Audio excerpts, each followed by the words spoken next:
Olá, salve, salve! Bem-vindo a mais uma aula de cinemática aqui em física aplicada à perícia de acidentes voltado aí para o concurso da PRF. Caso ainda não tenha se inscrito no canal, inscreva-se e clique aí no sininho para receber as notificações e ficar aí, sintonizado com a área de exatas aí para concursos públicos.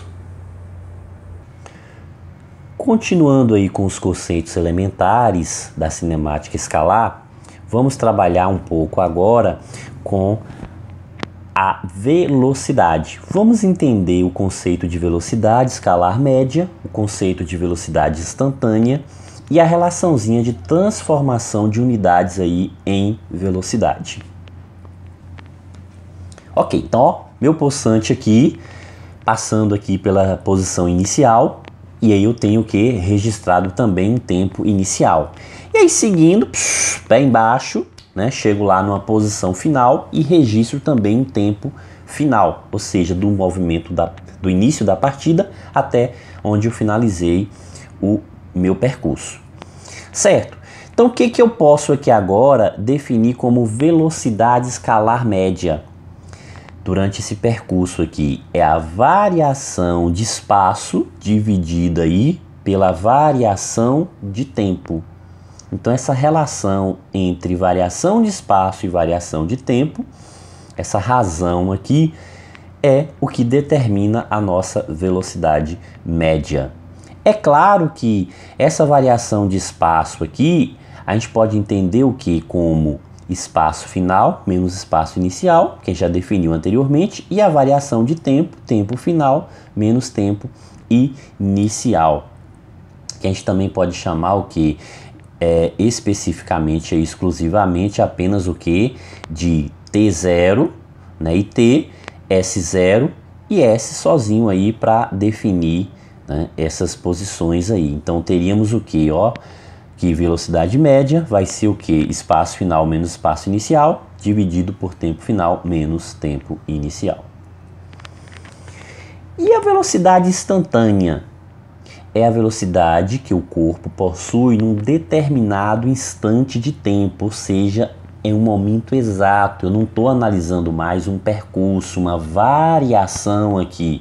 Eu estou analisando apenas um momento específico, um tempo específico.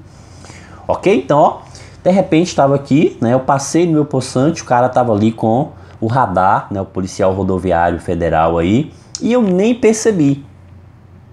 Depois que eu passei aí, no meu possante, que eu fui perceber. Poxa, o limite de velocidade é 100 km. Aí o que eu tratei de olhar? Velocímetro. Então, naquele exato momento, o que marcava o velocímetro? 120 km por hora. Sinto muito, A multa vai chegar em casa, Fazer o quê? Ok. Então, o que é a velocidade instantânea? Essa velocidade captada aqui num dado exato momento. Então, quando você olhou lá o velocímetro e marcou, velocidade instantânea. Ou seja, a velocidade captada aí pelos radares ao longo das rodovias é a velocidade instantânea e não a velocidade média, ok? Muito importante isso aqui, porque a prova vai querer derrubar você aí dizendo que essa velocidade captada aqui ao longo da rodovia, que é uma velocidade média, a velocidade captada aí pelos radares, mas não. É uma velocidade instantânea. Ok. Exemplo. Como calcular aqui a velocidade média, em uma determinada situação? Então vamos lá. Qual a velocidade média escalar quando o carro parte aqui da posição 30 km no tempo, no instante 0 horas e chega a posição 190 km no instante 2 horas. Ou seja, o que a gente tem aqui? A gente tem um espaço inicial, que é 30, e um espaço final, que é 190. Então a variação de espaço que a gente vai precisar, que é o que andou, então o ΔS, que é o espaço final menos espaço inicial, então 190 menos 30. E o que mais que a gente vai precisar? O tempo gasto. né? Então, se a gente observar aqui, ó, de 0 hora até 2 horas. Então, qual é o total de tempo gasto aqui? Ou seja, a variação de tempo aí também, que a gente calcula, né, pelo tempo final menos o tempo inicial, ou seja, 2 menos 0 para essa circunstância. Então, a gente pode concluir o quê? Que a velocidade média aqui é a distância que o móvel andou dividido pelo tempo que esse móvel gastou. E aí, o que a gente tem aqui? 160 quilômetros, a variação de espaço, e 2 horas, a variação de tempo. Então, a velocidade média aqui quer dizer que a gente vai pegar 160 dividido por 2. Portanto, a velocidade média aqui, durante esse trajeto, foi de 80 quilômetros por hora. Questãozinha para a gente fixar aqui o nosso conteúdo aí, né? CESP, CMB Pará, define aí cinemática, que vem da palavra grega, né, kinema, e significa movimento. É uma área da física que estuda os movimentos sem se preocupar com suas causas ou seus efeitos. Ela faz uma análise apenas descritiva do movimento, em que o referencial tem função importante. Tendo como referência, né, cinemática, julgue os itens seguintes. Se em uma corrida de Fórmula 1, um piloto desenvolveu a velocidade média de 387 km por hora, conclui-se que ele manteve essa velocidade em pelo menos 50% do tempo da corrida. Olha só, cuidado, sempre a questão, o elaborador vai tentar confundir você justamente nessa relação aqui de velocidade média, dizendo que houve uma média aí dessa velocidade, pelo menos um percentual do percurso.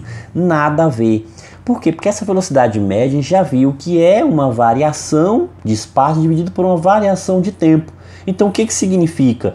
Que é uma média tirada aí durante todo o percurso. Talvez o carro, em momento algum, tenha marcado no velocímetro exatamente essa velocidade, mas quando se tira a média, acabou caindo nesse valor aqui. Então não tem essa obrigatoriedade que esse valor teve que aparecer lá no velocímetro do carro aí em pelo menos 50% aí do tempo da corrida. Não tem nada a ver com isso. Então o item aqui está errado, né? Elado, como dizia Cebolinha, né? Elado. Ok. E com relação à transformação, como que a gente pode verificar, a gente pode analisar aqui essa transformação? Olha só, a gente trabalha em duas formas aqui, que é o quilômetro por hora e o metro por segundo. O metro por segundo é um sistema internacional. Porém, aqui no Brasil é muito comum a gente trabalhar em quilômetros por hora e não em metros por segundo. Então, algumas vezes, em algumas circunstâncias, a gente vai ter que trabalhar aí com uma transformaçãozinha. Então, significa que para a gente transformar aqui, ó, de quilômetros por hora em metros por segundo, então a gente efetuar essa transformação de quilômetros por hora para metro por segundo, basta dividir por 3,6. E caso a transformação seja de metros por segundo em quilômetros por hora, multiplicar por 3,6. Professor, mas como que eu vou lembrar se é para multiplicar ou se é para dividir? Ó, muito fácil. Deixa eu fazer aqui uma análise contigo. Perceba o seguinte, transformar 20 metros por segundo em quilômetros por hora. Olha só, o que acontece aqui? Quando eu falo aqui, qual é a primeira unidade que aparece? Metro do primeiro valor. Qual é a primeira unidade que aparece lá para a transformação? Quilômetro. O que significa? Eu tenho que transformar metro para quilômetro. Ó, eu tenho que transformar uma unidade menor para uma unidade maior. Então, para eu pegar algo menor e transformar em algo maior, obviamente que eu tenho que fazer o quê? Multiplicar. O valor é sempre 3,6. Então, 20 metros por segundo vezes 3,6, teremos aí 72 quilômetros por hora. Já na seguinte situação, segundo exemplo, transformar 108 km por hora em metros por segundo. Da mesma forma, ó, observe aqui, quando a gente pega a primeira relação é quilômetros por hora, então qual é a unidade aqui, a primeira unidade dessa primeira relação, quilômetro, e a gente tem que transformar isso em metro por segundo. Quando a gente pega lá essa segunda relação que a gente vai transformar e observa a primeira unidade, o que a gente tem? Metro. Então basta observar a primeira com primeira, compara a primeira com primeira. O que a gente tem? Quilômetro, metro, ou seja, quilômetro é uma unidade maior, metro é uma unidade menor. Então para eu pegar algo maior, convertendo em algo menor, o que eu vou fazer? Dividir. É isso mesmo? Então, ó, 108 km por hora dividido por 3,6 é igual a 30 metros por segundo. Beleza? Isso aí. Então, veja, ó, muito simples, muito tranquilo aí, conceito sobre velocidade e sobre transformação aí de unidades dentro de velocidade. Ok, obrigado pela atenção. Muito bom avançar no nosso estudo e aperfeiçoar o nosso conhecimento. Assim, sua opinião é muito importante para nós. Então, se gostou, dê um like aí e também deixe sua opinião com sugestões para o nosso canal, para que a gente possa estar sempre atendendo você da melhor forma possível, ok? Grande abraço!